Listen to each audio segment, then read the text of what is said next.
Verdade, imparcialidade. Começa agora o programa A Hora da Verdade. A apresentação Carlos Frederico Gomes. Olá, amigo assinante, estamos iniciando mais um programa A Hora da Verdade na sua TV Mais, canal 15 da Multiplay, na sua Litoral TV, canal 5 da NET. Eu queria fazer uma avaliação do que ocorreu na greve dos caminhoneiros no nosso país. A greve dos caminhoneiros, ela foi um fato diferente, inusitado, que nunca aconteceu no nosso país, desse tamanho, com a força que teve. Olhando por esse lado, o cidadão brasileiro se viu representado pelos caminhoneiros, para ser bem rápido e enfático em relação. Por isso, e teve o apoio. Representado como? Nós temos o governo que está aí há 2 anos, e o governo que saiu também há 2 anos, ou seja, são 4 anos que eu estou falando. Um que está terminando de 2 anos e o outro que passou 2 anos, é o da Dilma. Na realidade é um governo só, o governo Dilma Temer. O primeiro governo prometeu, tinha entregue muita coisa, criou um mundo de uma fantasia, foi reeleito dizendo que tudo aquilo continuaria ou melhoraria. Na realidade tudo piorou, maquiou uma crise que já existia, maquiou todos os sentidos, inclusive maquiou literalmente os resultados econômicos. Por esse motivo, a história das pedaladas do impeachment da Dilma. E logo depois de eleito, desfez tudo que tinha dito ou tinha feito durante os 4 anos anteriores ou durante a campanha. Botou um neoliberal ao extremo, que é o Levi, para ser ministro da Fazenda, gerou uma crise, mexeu até com aposentado, mexeu até com pensionista de pescador, pra você ter ideia, que a Dilma fez. Entrou o Temer, então foi 2 anos de negação. Entrou o Temer, foi mais 2 anos de negação e perseguição, aí de uma forma muito pior, e perseguição à classe média brasileira e os mais pobres. Resultado disso, os caminhoneiros, que foram os únicos que tiveram, depois daí, a oportunidade de dizer para o governo que ele não poderia fazer o que estava fazendo com o cidadão brasileiro, virou representante da população. E aí veio tudo errado. Uma pauta que deveria ser dos combustíveis virou a pauta só pessoal, egocêntrica, egoística, né? É muito deles, que era a questão do diesel. Se é uma questão de transporte, eles poderiam ter se articulado melhor e ter envolvido todos os outros, já que pararam o país, porque os taxistas pararam porque não tinha gasolina. O Uber parou porque não tinha gasolina. As escolas, as vans escolares pararam porque não tinha gasolina, não tinha álcool. Então, se o país ia parar, por que não fazer uma pauta completa? Incompetência, egoísmo, pode dizer muitas coisas, né? Vaidade, porque durante a greve a gente passou a ter um líder por cidade. Cada cidade tinha um líder e cada líder queria dizer que parou o país.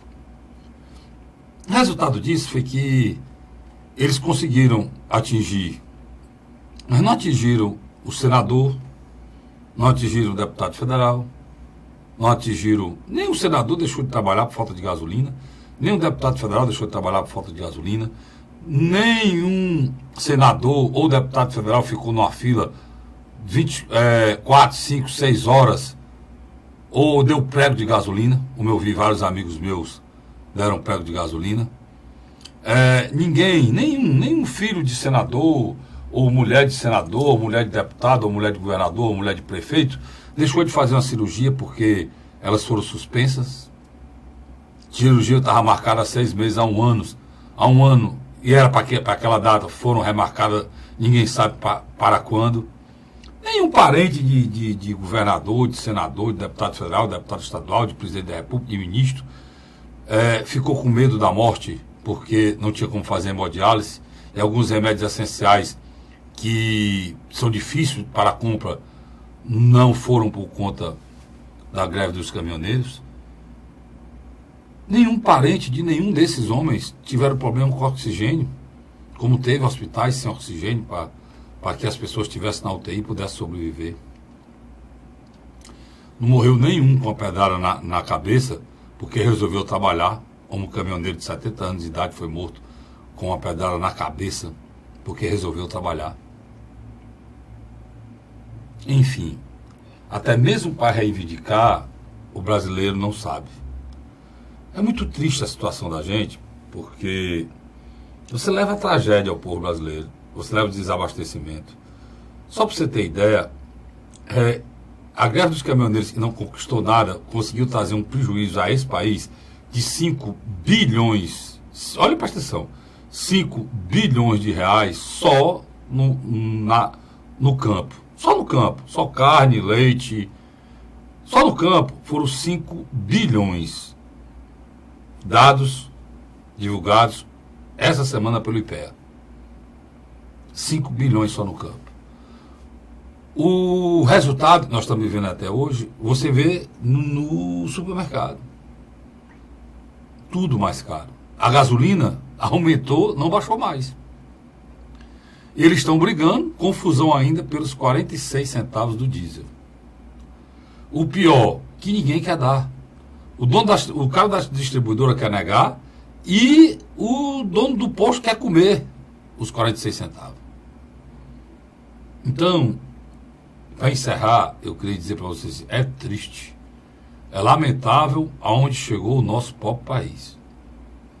Eu estou impressionado com o egoísmo, com o ódio, com a raiva, com a maneira difícil que é a convivência hoje entre os brasileiros.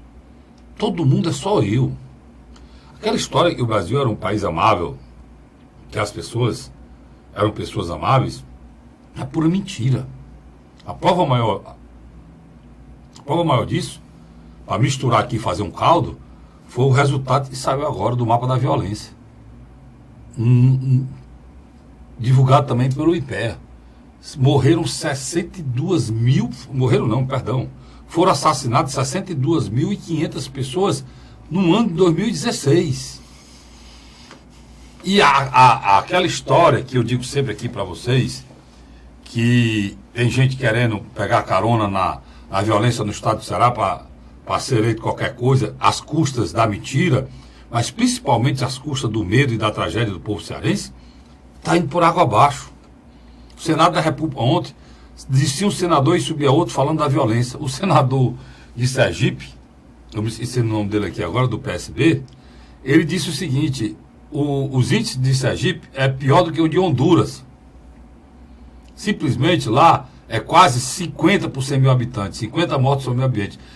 O índice de Honduras é o maior do mundo, Sergipe é o maior do Brasil. O estado de Ceará fica ainda, Fortaleza fica 4, tem mais 5 na frente de Fortaleza e do estado de Ceará, inclusive Sergipe. A tragédia que querem colocar da história do crime organizado, o que eu digo aqui, está provado. Está aí Minas Gerais, o maior estado, um dos estados mais ricos da federação, local onde saiu quase todos os presidentes da república desse país, está em chamas.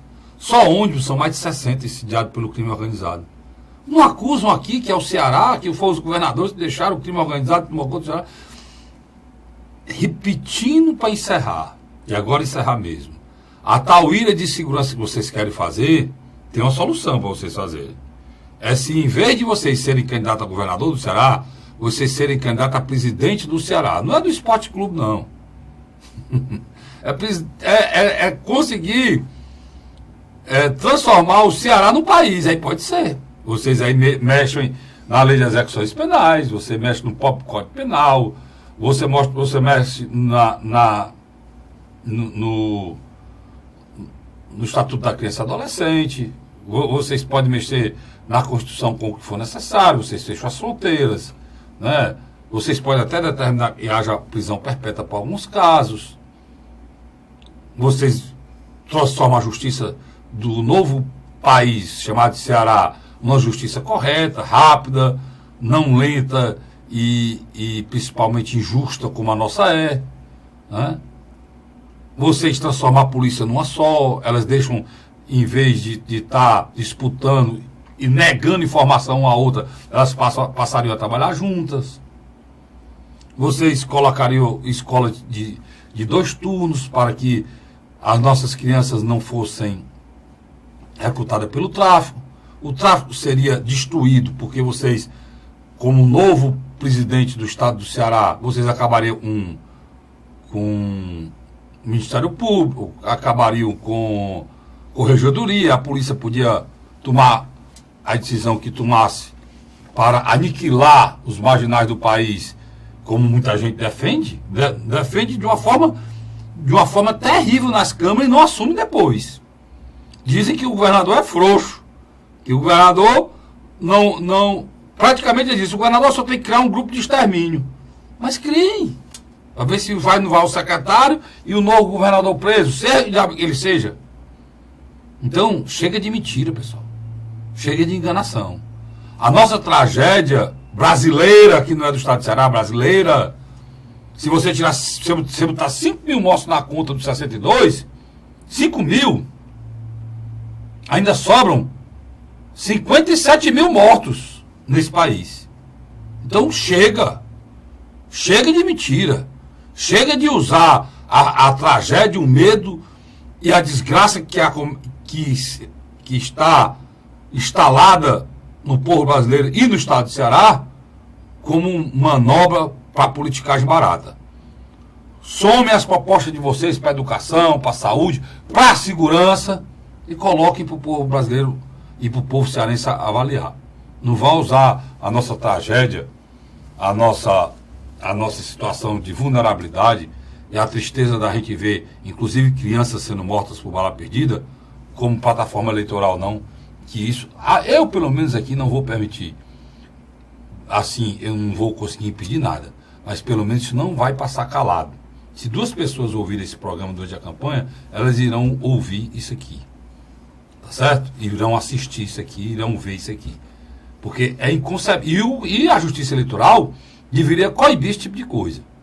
Porque prometer coisa falsa para depois, meu amigo Luiz, já vindo para você, dizer, como a gente ouve sempre, né? Que a campanha passou. Você se lembra como é que é? Passa a campanha e diz, desça do palanque, a campanha passou, vamos se juntar, não sei o quê. Agora a pauta dos caras que não valiam nada, eram incompetentes, não faziam nada, são chamados para nem reclamar, nem cobrar as promessas que eles fizeram. Porque a campanha passou. É assim, né? Eu estava assistindo seu programa na M Cidade, de 9 às 10 horas da manhã, e me chamou a atenção. Eu vou lá no site da própria cidade, aí coloco lá, clico a M e fico assistindo pelo meu notebook. Tá certo? Tá certo no site da cidade, se você ouvir só no rádio, Luiz, desculpa me interromper. Não, pode ficar à vontade. Mas tem a opção do Radiosnet, né? Também, tem. Você bota lá, você assiste um aplicativo Radiosnet também, ou você bota Cidade AM 860, você ouve o programa todo dia. Eu deixo no Google Play e abaixo qual o programa? Ou você bota o Radiosnet. Radiosnet, abaixo o programa Radiosnet. Ou então você entra no próprio Cidade AM 860, na hora que você entra no site tem lá, para você clicar e assistir o programa, ouvir o programa Hora da Verdade. Eu acho interessante que as suas colocações, elas são pertinentes. Indiscutivelmente, elas são sim coerentes. Por quê? De uma hora para outra, todo mundo virou agora especialista em segurança pública. Verdade. Por exemplo, eu vou dar um exemplo agora que algumas pessoas vão tomar um susto. Alckmin imitou Tasso Gereissati. Vai colocar um general para cuidar da área de segurança, do projeto da área de segurança do governo dele. Já que ele não é general João Camilo Pires de Campos. Já que ele não é general, né? Ele está usando um general para ser o secretário de segurança. Mesmo estilo. E está anunciando o general antes de ganhar a eleição. Né? Geralmente o cara anuncia o secretariado depois de ganhar a eleição. Né? O telespectador vai ficar um pouco atordoado. O que eles estão falando? Na grande realidade, após o processo do movimento, que eu gosto de dizer que é um movimento cívico conservador, que está ganhando corpo no Brasil, liderado no primeiro momento pelos caminhoneiros, mas também tem outros setores também que se organizaram e estão colocando mesmo a sociedade num processo de conflito pré-eleitoral muito forte. Ele já demonstra alguns efeitos no campo político. O primeiro dele, indiscutivelmente, hoje principalmente essa semana, os principais presidenciáveis estão atacando diretamente quem? Jair Messias Bolsonaro. O Geraldo Alckmin chamou ele para um debate, né? Sobre segurança pública, né? Só que ele não está indo para nada, né, Luiz? Já o Ciro coloca que chamou ele para ir para um debate sobre a questão da reforma tributária. Deixa eu lhe falar uma coisa que ele não está indo para nada. Só completar seu raciocínio. Não, fica à vontade. O Roda Viva, já 2 programas seguidos, um Ciro agora, um Álvaro Dias, reclamou que ele e o Alckmin não estão marcando agenda para ir para o Roda Viva. Mas... E lá é um palco muito bom que você acompanha, porque lá vocês vão discutir todos os assuntos. Né? E hoje é um programa que, mesmo você não assistindo no dia, você pode ir no YouTube, tá lá. Fica lá o que você Fica fala. lá. Até hoje que o Ciro falou lá está repercutindo, né? E, por sinal, a entrevista do Ciro foi uma das melhores que ele deu na vida dele. Foi essa lá. Aquilo que nós falamos no programa passado. Ele tá mais equilibrado, mais e a centrado. prova disso, Luiz, foi essa subida dele. Né? Que a gente vai falar daqui a pouco. Imediatamente depois da entrevista, foi feita uma avaliação. Durante a semana que a semana imediatamente depois. Foi a semana a que pesquisa foi feita a pesquisa. Isso, pois é. Imediatamente depois foi feita a pesquisa e o Ciro cresceu. E hoje, Luiz, eu estou misturando tudo aqui que eu estou me lembrando, mas é importante a gente lembrar que a gente dilui daqui aqui. A gente dilui. Lembrar que hoje houve reclamação do Senado e senadores do PT da pesquisa. Mas eu acho que o senador do petista hoje não reclamar é sair fora Não, reclamando que uma coisa que você esqueceu, mas a gente vai falar, eu, Luiz, aqui, a história da candidatura do Lula, cara. Não, a gente vai que parece que vão lançar daqui amanhã ou depois da manhã. Que dia é, Luiz? Agora essa semana que vem. Não, é daqui. Vou ver a data certa aqui. Vamos lançar a pré-candidatura de Lula. Pois é, aí o cara reclamando que não botaram o nome dele. Ignoraram a candidatura dele e tem mais. E botaram o nome de alguém do PT sem autorização dele. E estão colocando do outro lado, o Datafolha vai botar cenários com Lula e poucos cenários sem Lula. E a turma está reclamando que maqueia, não mostra o cenário real. Quer dizer, o que está acontecendo hoje, na minha avaliação? Uma parte da população, indiscutivelmente, já notou que Lula não é candidato. Mas, Luiz, se a imprensa quiser, eu vou ser bem claro. Aí é um lado da imprensa que a gente sabe que existe. Se a Globo, a Bandeirantes, a Record, SBT quiserem boicotar, ou seja, não lembrar essa candidatura, que na realidade é uma loucura, uma pessoa presa, ela morre. Desestabiliza mais do que a mídia lembrando, eles não estão conseguindo manter isso. O Lula já está ficando praticamente esquecido. Cara, deixa eu pontuar algumas questões aqui interessantes. Primeira coisa, indiscutivelmente, houve a consolidação de Jair Bolsonaro. Ele está investido nas redes sociais, não vai aos debates, como você bem colocou, e nem vai também a fórum de discussões onde ele pode se prejudicar pelo deslize que ele vier a cometer. Mas é interessante, esse movimento cívico e conservador ao redor do Bolsonaro tem ganhado musculatura eleitoral. Tem ganhado. É uma candidatura que tem entre 14% a 16%. É espontâneo. É muito. É muito. E quando ele é estimulado, estimulado, ele fica entre 17 e 22. Vamos dar não, essa última aí do 25. Ele fica entre 21 e 25. Quer dizer, ele, sem dúvida, está indo bem. Uma candidatura que literalmente se desintegrou, Geraldo Alckmin. Dizem que até no almoço com alguns membros da cúpula do partido, ele se destemperou. Ele se destemperou e perguntou se não querem, diga outro nome aí. Porque, mas essa aí é um recado para quem? Fernando Henrique Cardoso. Inclusive estava lá. Deixa eu colocar. Estava lá não, estava a pessoa dele lá. Deixa eu colocar uma coisa aqui. O Bolsonaro, você já sabe, está forte na espontânea, é forte, e é uma coisa, para mim, a constatação. É uma candidatura consolidada ao segundo turno. Para mim, eu posso até errar, mas vocês vão poder ter a oportunidade lá na frente. Se eu queimar a língua... A gente fala aqui também. A gente fala aqui sem problema. Para mim é uma candidatura. A outra candidatura que eu acho com chance de chegar lá é uma candidatura ou do candidato indicado pelo Lula ou do Ciro, se o Ciro conseguir ultrapassar esse candidato indicado pelo Lula, ou se ele for o próprio indicado. Mas eu achei interessante. Se ele for o próprio indicado, ele consegue. Eu já estou deixando o Bolsonaro de fora, tentando o Ciro para a gente organizar aqui, porque são muitas candidaturas. Então vamos falar do Ciro agora. Se ele for indicado, Luiz, praticamente você polariza essa eleição. Mas eu acho que ele não precisa mais ser ungido pelo Lula, não. Ele está começando a ganhar uma marca própria. O PCdoB, com a Manuela Dávila, já está recuando. Não estou dizendo, vai apoiar o Boulos? Não, isso é uma tentativa, eu acho que é uma valorização do passe. A valorização do passe que é natural, nessa altura do campeonato. Eu acho que não é inteligente. Eu acho que é uma política pequena. Do outro lado, você tem um PSB, já fechou em Minas Gerais, apoiando Márcio Lacerda. PDT e PSB. Eu acho que está muito próximo. Está muito próximo. E aí sim, você consolida, você consolida a candidatura do Ciro, e aí me perdoe aí a avaliação que eu faço aqui, sem torcer por ninguém, não torço por ninguém, mas se isso acontecer, PCdoB, PDT e PSB, durante a campanha eleitoral, o Ciro tem muito mais condições de crescer e ultrapassar o Bolsonaro. Sem um Lula perto dele. E é melhor ainda. Pronto, melhor ainda. Sem um desgaste e o PT carrega com ele. Por que é que eu estou dizendo isso? Porque o Jair Bolsonaro não conseguiu uma coisa simples na política.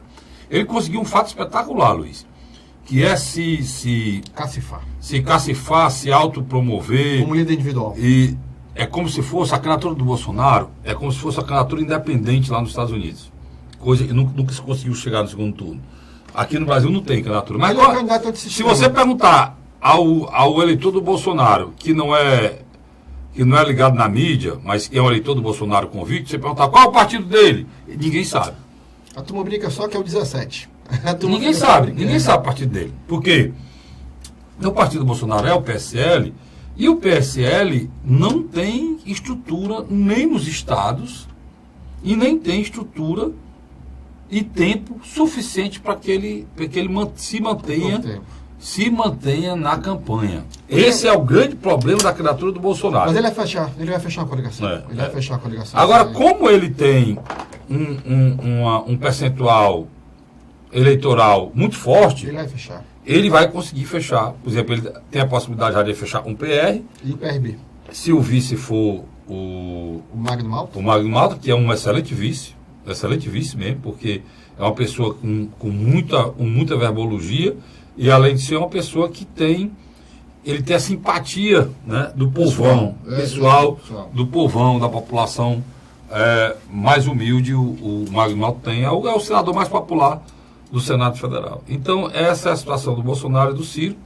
Eu vou para um rápido intervalo. O Luiz está parado aqui olhando para a pesquisa, estátua, vai se mexer. Nós vamos voltar falando da situação do Alckmin, da situação do Álvaro Dias e dos outros, e refazendo aqui a projeção do Ciro e do Jair Bolsonaro no crescimento dos dois, que uma polarização que está já próximo de acontecer, e vamos avaliar a situação do ex-presidente Lula também. Sai daí não, a gente volta já já.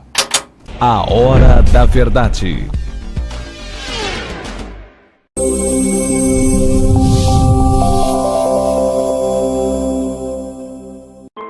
A Assembleia Legislativa começou a campanha Ceará Sem Drogas.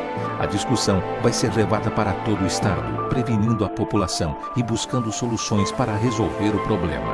Participe da campanha.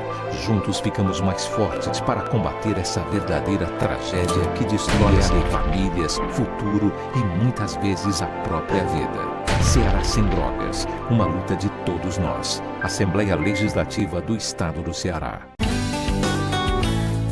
José de Arimateia, Uruoca.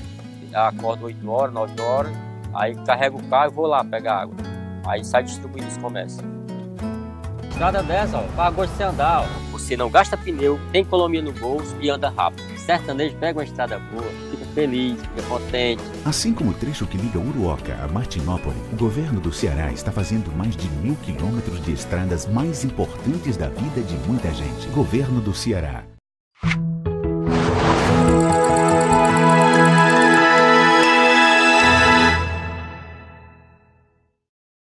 A Hora da Verdade.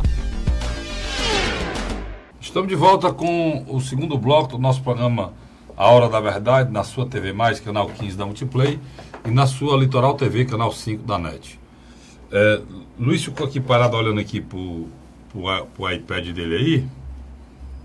Rapaz, o bicho passou fé político. Uma vez o governador Cid Gomes estava no interior Aí comparou o vereador a um bicho desse.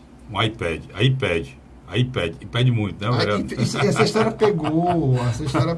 O Luiz está aqui olhando o iPad dele aqui.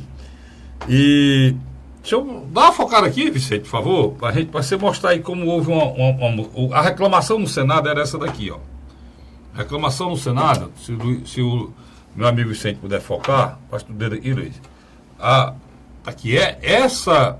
Esse é o quadro mais plausível. Esse quadro aqui é o que estão colocando hoje em relação às eleições hoje, ó. Jair Bolsonaro com 25 pontos, Ciro Gomes com 12 pontos, deu um salto. Fernando Haddad, esqueceram o Lula e botaram o Fernando Haddad, botaram o PT, claro, em terceiro lugar. O Geraldo Alckmin em 7, o Álvaro Dias em 6 e a Marina Silva com 6. Esses são os candidatos com chances de ir para o segundo turno, né? É o que deve ser analisado com a realidade. É o que nós vamos analisar aqui agora. E aí, Luiz, obrigado, Vicente. Aí a revolta dos senadores do PT, o Luiz, já falando do Lula, é essa questão, cara, em relação a não colocar o Lula. Mas você acha que está errado? No caso aí, quem fez a pesquisa foi o Poder 360, né, Luiz? 10.500 pessoas foram entrevistadas. Então, por telefone. Então, vamos começar a amostragem grande. Vamos começar a avaliar isso. O que diferencia essa pesquisa da outra é que geralmente as outras pesquisas são feitas com 2.000, 2.500 entrevistados. No máximo 3.000. No questionário. Essa daí foi mais de 10.000. 1.500. Então, por que, Cacildo? Porque no universo de um país que tem dimensão continental, que tem 100 milhões de eleitores, né, Luiz? Né? A metade, vamos estar 80 milhões de eleitores. Você pesquisar 2.000 é uma amostragem muito pequena. É você entrar numa granja, porque você pode chegar numa granja que tem 4.000 frangos, aí você pesa 100 frangos, você tem um percentual do peso dos outros. Não é como entrar na granja e pegar só 2. Se eu pegar 2 doentes que não cresceram direito, eu não vou ter a amostragem correta. Já exatamente isso aqui, o que fizeram. Essa pesquisa, ela tem uma credibilidade maior, e a margem de erro deve ser menor até, porque são mais entrevistados. 1,8. 1,8. Por quê? Porque são 10.000, né? Então a margem de erro é menor. Segundo ponto, que é fundamental a gente dizer. Ela faz uma amostragem em relação ao que está colocado aqui hoje. Por que é que ela tira o Lula? Porque o Lula está preso. Como você já ouviu falar na história da humanidade, pode acontecer, mas na história desse país, um candidato a presidente da República preso, principalmente na época de hoje, como é que ele vai fazer campanha, como é que ele vai? A legislação permite que ele a sua cela seja transformada no estúdio, Luiz? Então, um detalhe nessa pesquisa, que o Ciro deu a entrevista no dia 28. Ela se iniciou no dia 25 de maio. Quer dizer, quando o Ciro falou no dia 28. Então só teve a repercussão da pesquisa, do material que jogaram nas redes sociais, do Ciro falando no Roda Viva, dia 29, 30 e 31. Então é provável que seja maior. Ele tenha crescido, depois de fechada a pesquisa, um pouco mais do que a relação que está aqui. Quer dizer, é um dado peculiar que às vezes as pessoas não percebem. O que eu tenho sentido? Eu tenho sentido por uma parte da imprensa nacional querendo comparar o Ciro ao Bolsonaro como dois candidatos de desestabilização do mercado. E não são. Não são. Essa semana mesmo... Ciro não, Ciro... Essa semana mesmo, quando questionaram o Bolsonaro sobre a taxação de grande fortuna, ele disse que nunca faria isso. O Ciro já fala e faria. Eu estou dizendo para você que o próprio Bolsonaro ele tenta sinalizar para os setores de poder aquisitivo maior. Sabe por quê? Ele é um candidato que tem mais voto nessa classe. Mas na realidade não tem esse medo do Ciro, não. Por quê? Porque ele é ministro da Fazenda. Também concordo com você. Então não tem nada de... O cara foi ministro da Fazenda, cara. Ministro da integração também. Não, mas foi ministro da Fazenda, cuidou da economia. Qual o método de certeza? O cara já passou por lá, não destruiu nada. Então... Segurou o Plano Real. Segurou o Plano Real. Então eu acho que isso aí é balela. Agora é importante a gente colocar o seguinte, ele veio no estágio de crescimento. E eu noto isso pela preocupação das redes sociais, Luiz, de partir para cima. Não é? de mostrar vídeos antigos, procurar desqualificar. Soltaram agora o fake news agora sobre ele, que ele teria dizendo iria diminuir o salário dos médicos. Mentira, né? Soltaram agora, né, também sobre isso aí. Então, existe uma preocupação grande com o crescimento dele. Não sei se você concorda. Concordo. E principalmente porque o outrora bloco liderado pelo PSDB, com alguns partidos de perfil direitista e fisiológico, evaporou-se. Você tem uma ideia, no próprio estado dele, São Paulo, o Geraldo Alckmin consegue ter 1/4 dos votos paulistas. Isso é muito ruim. Isso é muito ruim. O outro problema que eu queria colocar para ti, Luiz, que aí é importante as pessoas entenderem. A possibilidade de crescimento do Ciro é tão grande, porque dos candidatos da esquerda, por exemplo, da fatia do Lula, até a dificuldade que o Lula teria de escolher outro candidato que não fosse o Ciro, por quê? Porque o Lula só lidera as pesquisas no Brasil por conta do Nordeste. E o único candidato que chegaria perto desse perfil dele, desse percentual dele, da esquerda, é o Ciro. Nessa pesquisa, brancos e nulos daria 28%. Eu já tinha dito isso aqui várias vezes, né, Luiz? E não respondeu 8%. Então você tem um universo aí de 36% dos eleitores. É muita gente indecisa. Só que, quando entrar a campanha, os candidatos começarem a debater, esse número vai cair. Com certeza. É natural. O eleitor ainda está chateado, está um pouco olhando de lado ainda os presidenciáveis, porque na realidade, em sua grande maioria, não tem o que falar. Há um discreto... Mas há um dado aqui, nessa pesquisa aqui, que você me chamou a atenção. O segundo colocado na região sul é Álvaro Dias, que disputa pau a pau com Jair Messias Bolsonaro. Quer dizer, ele esvazia o Alckmin, mas o eleitor do Álvaro Dias, uma parte, votaria no Ciro. Não, e tem mais essa. Aí o que é que eu estou querendo dizer? O Lula, se você tira o Nordeste do Lula, você transforma o Lula num candidato mediano. Não lidera porra nenhuma. E a esquerda só teria chance nessa eleição. Quando eu falo esquerda, esqueça o Ciro, bote o Ciro de lado. Qualquer candidato que o Lula escolher que não seja Ciro Gomes, vai ficar com esse patamar aí. Porque não cresce no Nordeste. O Haddad não cresce no Nordeste. Concordo com você. Entendeu? Já se fosse o Ciro, imediatamente Lula por Ciro, imediatamente ele herdaria. Você quer falar que o voto personalista não iria para Haddad?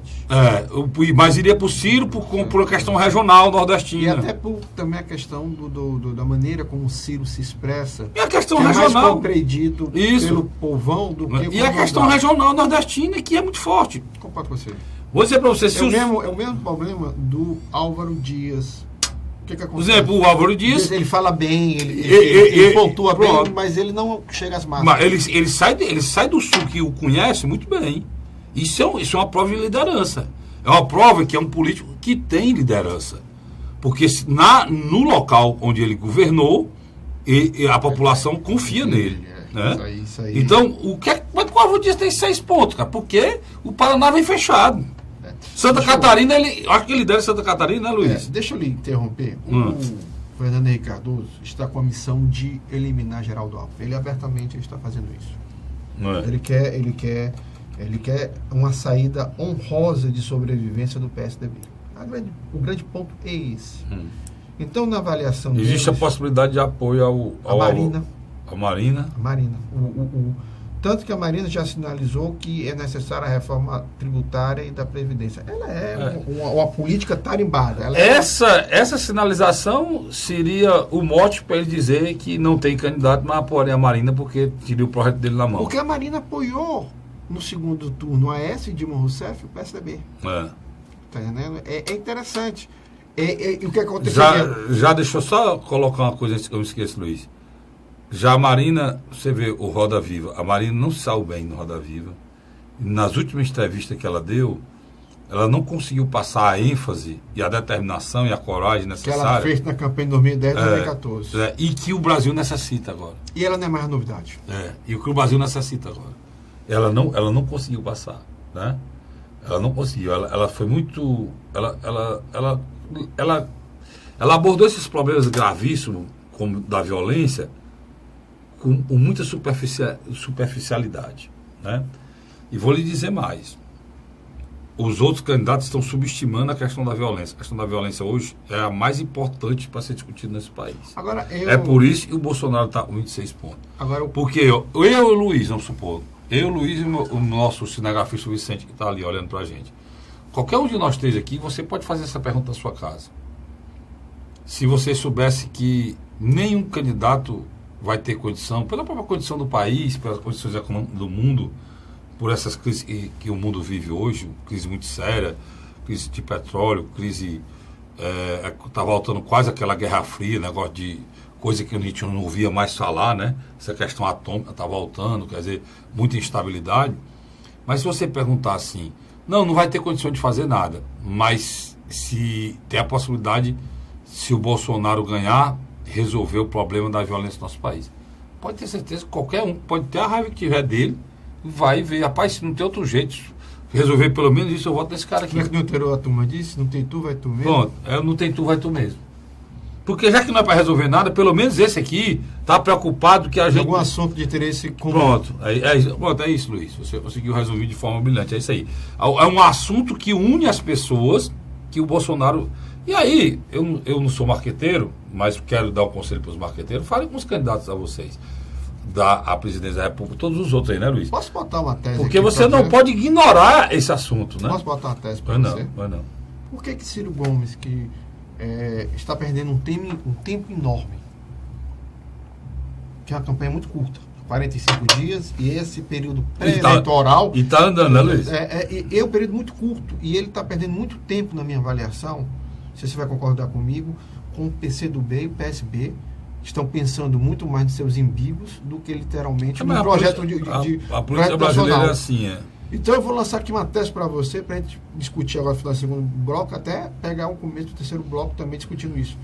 Já imaginou uma chapa Ciro Gomes e Álvaro Dias? Era excelente, né? Porque sobra os dois aí, mas eu acho que ela não acontece, não. Eu acho que o egoísmo e o pragmatismo e a vaidade, porque... Eu vou voltar para a história do partido. Aqui não tem partido, Luiz. Aqui não tem partido. Nenhum aí tem partido. Nenhum dos dois. Os dois citados aqui... Nenhum aí tem partido. Aí não tem partido. Aí tem pessoas. A Marina é maior do que a Rede. O Álvaro Dias é muito maior do que o Podemos. O Ciro Gomes é maior do que o PDT. Né? O Alckmin é maior do que até o PSDB. Talvez nem seja. É o único que não seja maior que o partido aí. Né? O Jair Bolsonaro é maior do que o PSL. Quem está faltando aí? O Fernando Haddad. O Fernando Haddad não é maior do que o partido, mas o Lula é muito maior do que o PT. Então, nas eleições do nosso país, essa questão aí é... O Fernando Haddad tem uma marca reconhecida como uma pessoa séria. É engraçado, ele não chega a ser visto como um petista linha dura. É interessante isso. A gente teria um enfrentamento muito sério e praticamente decisivo em resolver a questão da polarização se o PT apoiasse o Ciro. Coisa que eu não acredito que acontece nunca. Nesse ponto, a Gleice Hoffmann tem razão. Isso não aconteceria nunca. O PT, se não for o Lula, vai com a Haddad. Agora, eu tô impressionado com a revolta, com a ira daquele senador de Pernambuco, Humberto Costa, junto com Gleice Hoffmann, junto com o senador Lindenberg Farias, e praticamente nenhum deles volta, né, Luiz? Nem Gleice Hoffmann. Posso fazer uma pergunta para você? E eu estou impressionado com a revolta deles, porque eles não aceitam de maneira nenhuma que se coloque outro nome que não seja o do Lula, brigando para levar o país a uma situação de insolvência. Deixa eu fazer uma pergunta aqui no final do segundo bloco. Cadê o nosso amigo José Pimentel? Pois é, ainda falaram que podia ser candidato. A gente não se lembra nem se ele é senador. Imagine ser candidato à reeleição. Tem algumas coisas que é preciso as pessoas encararem com mais seriedade. Porque o que eu estou querendo dizer antes de ir para o intervalo, para a gente voltar no terceiro bloco? Luiz, o que eu estou querendo dizer? A imprensa brasileira, a Rede Globo, principalmente, está brincando com a democracia. E... Ela está tentando desconstruir a classe política, né? Não, desconstruiu a classe política. Agora ela partiu para desconstruir uma opção que o povo brasileiro teve, que é olhar para uma instituição que o brasileiro respeita, que é as Forças Armadas. Ela iniciou um processo, Luiz, de destruição das Forças Armadas. A gente vai iniciar o terceiro bloco explicando isso falando melhor. sobre isso aí, que é para atingir o Bolsonaro. E o PT, junto com a Globo, por outro lado, está brincando com a democracia brasileira. Nós estamos passando pelo maior teste que a democracia brasileira passou nesses 30 anos que a gente tem de democracia plena. Estou falando de 1988 a 2018. Coincidentemente, está fazendo 30 anos dessa Constituição cidadã esse ano. Simbologia, né? E as pessoas estão brincando com isso. Estão brincando de uma forma que a gente pode até ter um problema sério de querer migrar para a Venezuela, mas lá está ruim. A Venezuela está vindo para cá porque eles brincaram com a democracia venezuelana. E a Globo e o PT estão brincando com a democracia brasileira. Né? Eu não sei quanto tempo eu tenho, mas eu quero entrar nesse assunto com o tempo. Né? Mas eu vou pro intervalo e volto falando sobre isso. Isso é uma coisa muito séria. Né? A gente falou aqui da eleição, mas continuar do jeito que estão fazendo, pode não ter eleição. Pode não ter eleição. Né? Sai da noite e volta já já. A Hora da Verdade.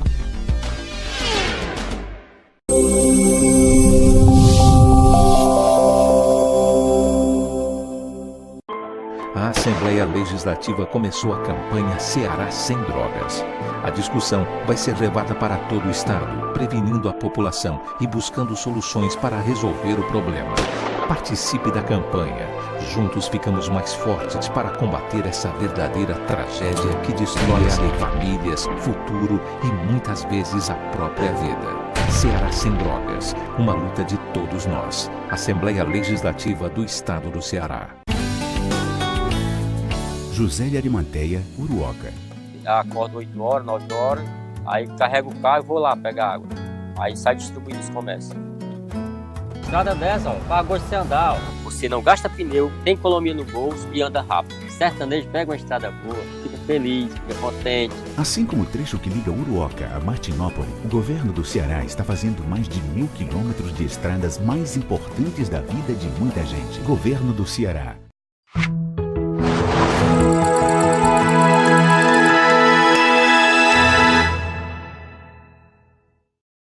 A Hora da Verdade. Estamos de volta com o terceiro e último bloco do programa Hora da Verdade, na sua TV, mais canal 15 da Multiplay, e na sua TV, na Litoral TV, canal 5 da NET. Olha, estava aqui nos bastidores conversando com o Vicente e com o nosso companheiro Luiz Cláudio, quando eu falei no bloco anterior, da questão do desgaste político. A Rede Globo Televisão, ela destruiu a classe política brasileira. Ela destruiu mesmo. Ela transformou a classe política brasileira em lixo. As pessoas têm raiva de político hoje como tem raiva de um marginal. Eu já contei aqui uma vez que eu estava comprando um frango ali na Barão de Stuart, aqui em Fortaleza, e passou um vereador.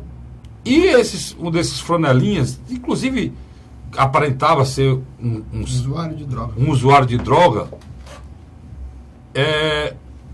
O vendedor disse assim: olha o vereador, tal. Aí o franelinha, o usuário de droga, disse assim: esse quer falar com esse vereador, esse vagabundo ladrão. Quer dizer, existem vereadores honestos nesse país. Eu conheço vários. Existem vereadores homens de bem. Tem vereadores aí de todo tipo. Tem vereadores juízes no Brasil e deixaram a carreira para ser vereador. Tem advogados que deixaram para ser vereador. Tem delegados da Polícia Federal vereador. Né? Tem homens de bem que lutam contra a corrupção lá dentro, que é a pior maneira de lutar. E sofrem muito. E hoje são taxados de vagabundo.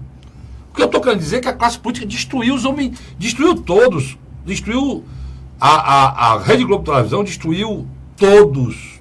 E isso para a democracia. Não existe democracia sem político. O Vicente estava me contando que foi numa reunião de síndico. E tinha uma senhora lá que era candidata, estava prestes a ser eleita, que era na besteira de dizer no final, que ela era assessora do deputado. Foi vaiada. Vaiada e humilhada por ser assessora de um deputado. Não disse nem o nome do deputado. Não precisou dizer se o deputado prestava ou não. Bastou dizer que era assessor de um político. Foi o suficiente para ter só o voto do pai, da mãe e do irmão. Como o meu companheiro aqui, cinegrafista, está dizendo. Quer dizer, você chega a um ponto nesse país, Desqualificação. Luiz, que a gente não sabe o que vai acontecer, cara. A gente já sabe, né? A gente tá falando aqui agora, e aí vou me recorrer aqui do Luiz. Luiz, houve eleição agora fora de tempo do Tocantins. E até muita gente usando que a Cátia Abreu perdeu porque era ligada ao PT. Mas era do PMDB, né? Ela é do PMDB. Tá no PDT. Então, pois é, tá no PDT. Mas ela é do PMDB há bem pouco tempo atrás. Luiz, mas o que chamou a atenção não foi isso, não. O que chamou a atenção, Luiz, foi a abstenção, né? Enorme. Abstenção de quase 40%. Mas se você juntar o voto branco e nulo, ele teve mais votos, gente que não votou, do que o primeiro colocado. Mas parecido com a eleição da Venezuela. Do Amazonas também. Você lembra que eu fiz uma conta aqui da eleição da Venezuela? No final, só 18% votaram no Maduro? Se você tira os adversários dele, mais de 50% não foram para as urnas. E junta os dois adversários dele, um tirou 22, ou tirou 15, ele tirou 33 dos que votaram. Se você soma, dá 80 e tantos por cento dos eleitores não votaram nele, ou votaram em branco ou nulo. Ele só teve, ele é mesmo roubando a eleição, ele é um presidente ilegítimo. Então nós podemos chegar nessa situação. E você sabe o que é isso para o nosso país? O que o Carlos Frederico está querendo dizer é o seguinte: após a redemocratização, em 85, havia, por parte da população, tanto aqueles com mais de 45 anos e os mais novos, entre 30 e 16 anos, uma esperança, né? Uma esperança de novos tempos, de mudança. Depois de 88, cara, era um sonho, Luiz. Era um sonho dourado. Nós íamos voltar para presidente, quer dizer... Você vê, a gente vinha muito motivado com aquela emenda do Dante Oliveira, que era o voto para presidente da República. Aquelas grandes manifestações. A votação da direta já. Nós tínhamos homens emblemáticos como Ulisses Guimarães, Antônio Vilela. Nós tínhamos Tancredo Neves. Quer dizer, eram homens de muito caráter, né? Então, o que é que você vê hoje, na minha avaliação? Você vê hoje um cidadão chateado, pauperizado espiritualmente na questão cívica, pauperizado na questão cívica. Eu nunca vi um período antes da Copa ou em cima da Copa tão desanimado como essa. Inclusive, eu estou ocupando dos vendedores de bandeira do Brasil, que está aí, tá as bandeiras tudo aí morfando aí nas lojas. Nas lojas você passa, o cara diz, não, doutor.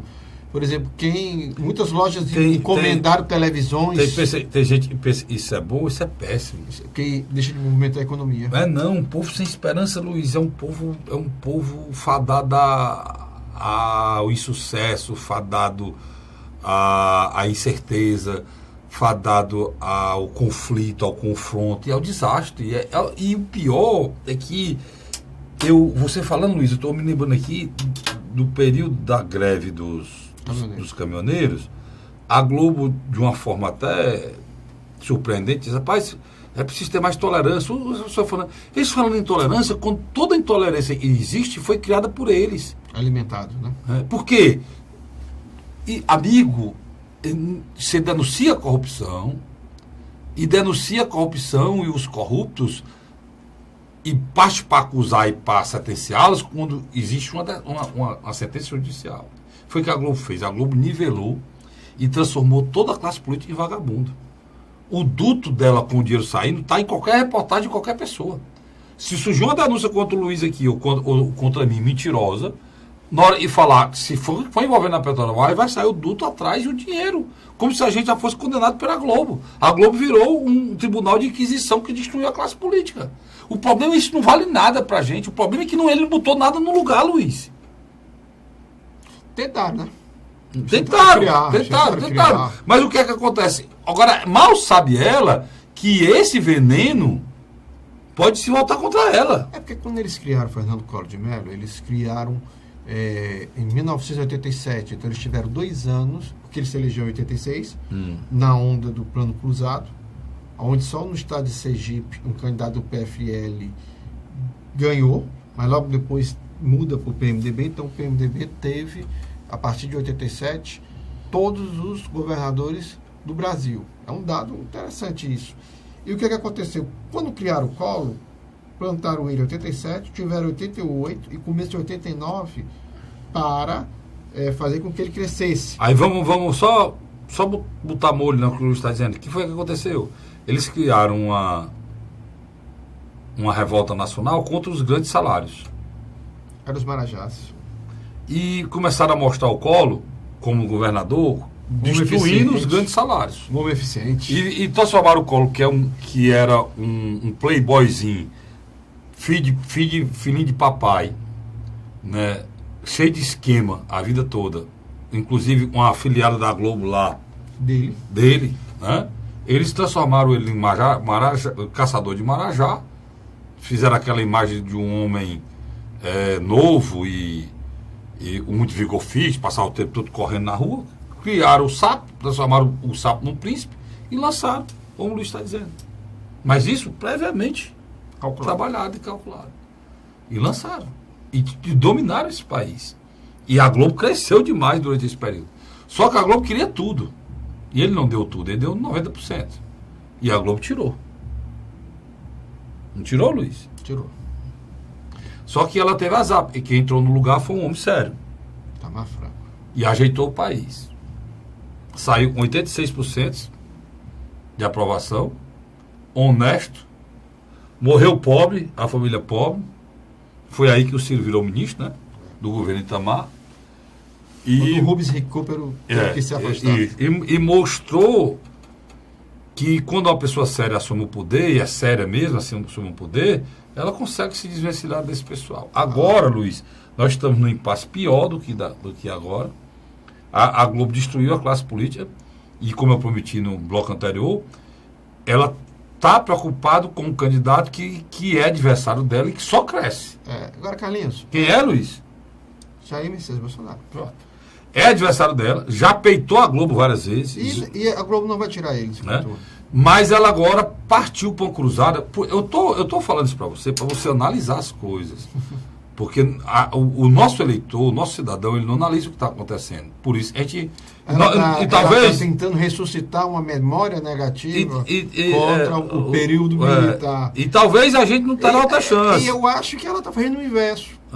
Porque ela está dando uma oportunidade de algumas pessoas ir pesquisar por outras fontes. O que é que aconteceu? O que é que o Luiz está falando? O time recebe pela o Jornal Nacional agora dessa semana falou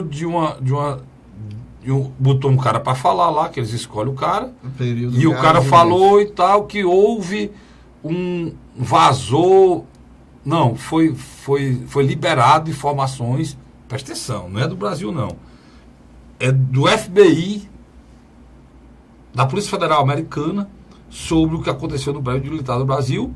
Primeiro, na semana retrasada, foi há 15 dias atrás, que houve mortes, muitas mortes, e agora é que existia muito roubo. Inclusive citou o nome do Delfim Neto, João Figueiredo, destruiu um bocado de gente. Do Maluf, sei de quê, botou até o Maluf e o Andreasa como criatura ligado aos generais.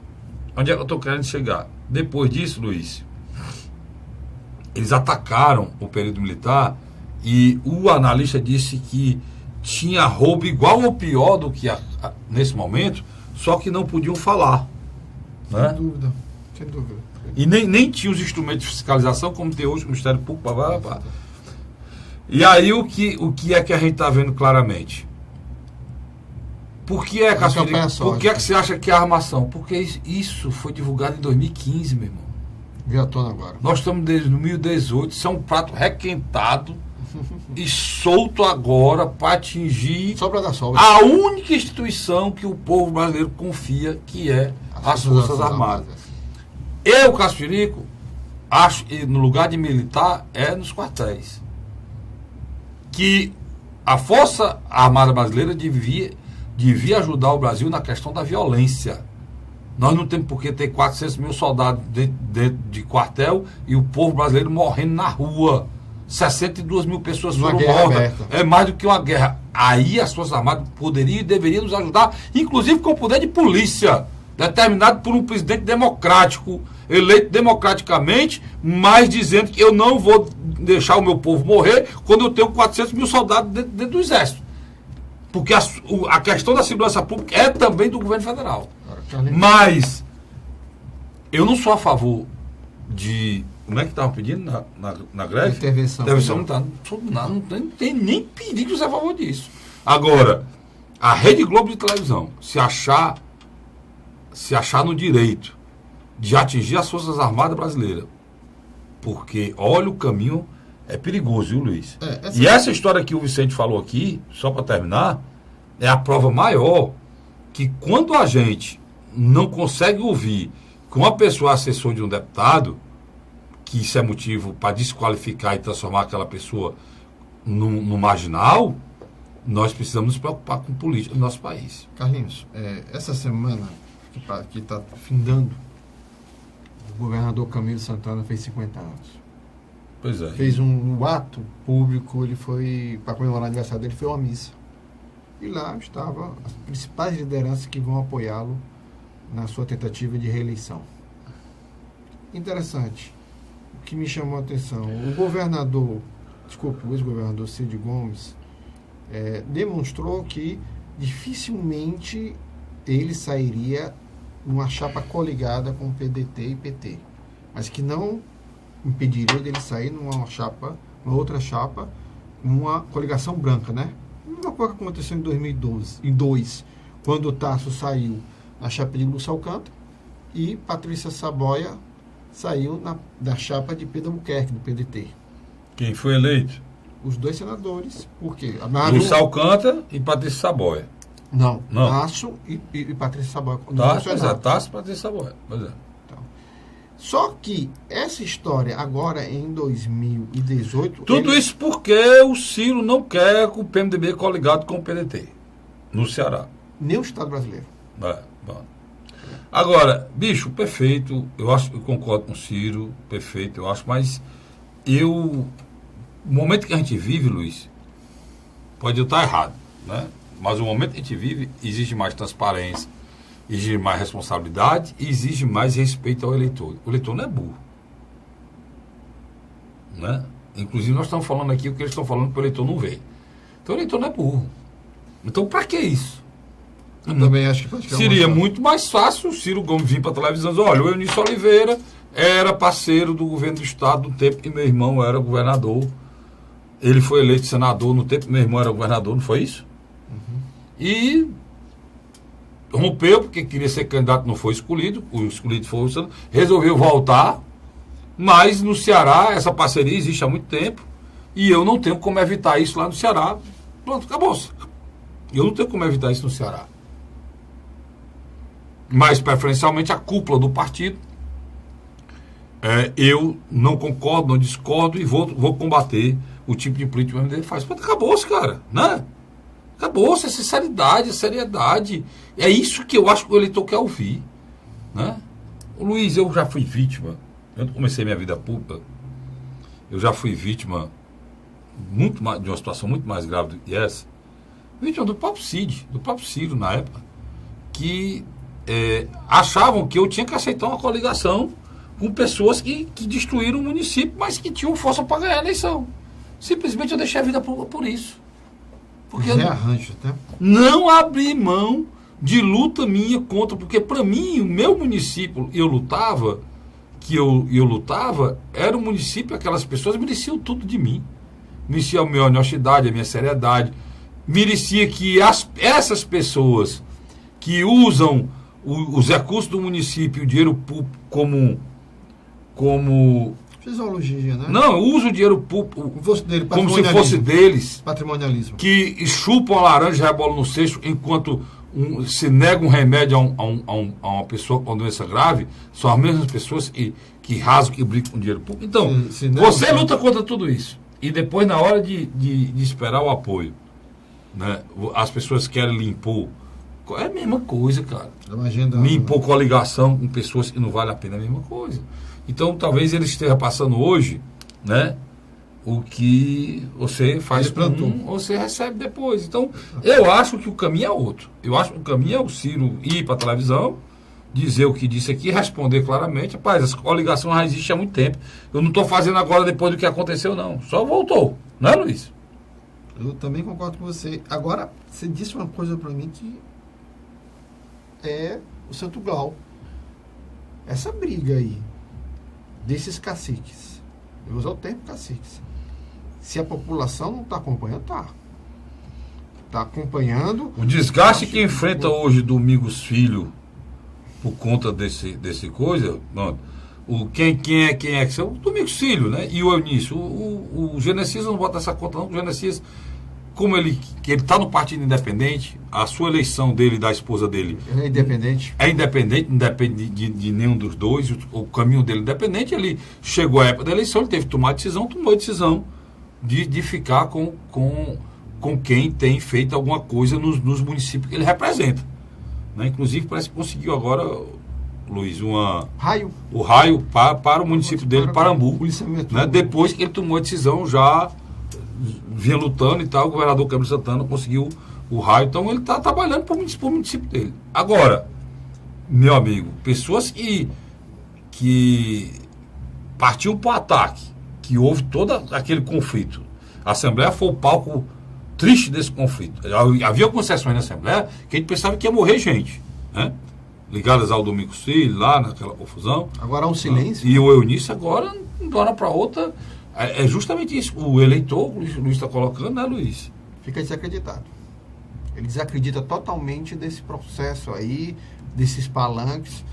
Por isso que eu acredito, Carlos Frederico, que nos nossos próximos programas a gente vai dar mais ênfase à questão estadual nesse sentido, né?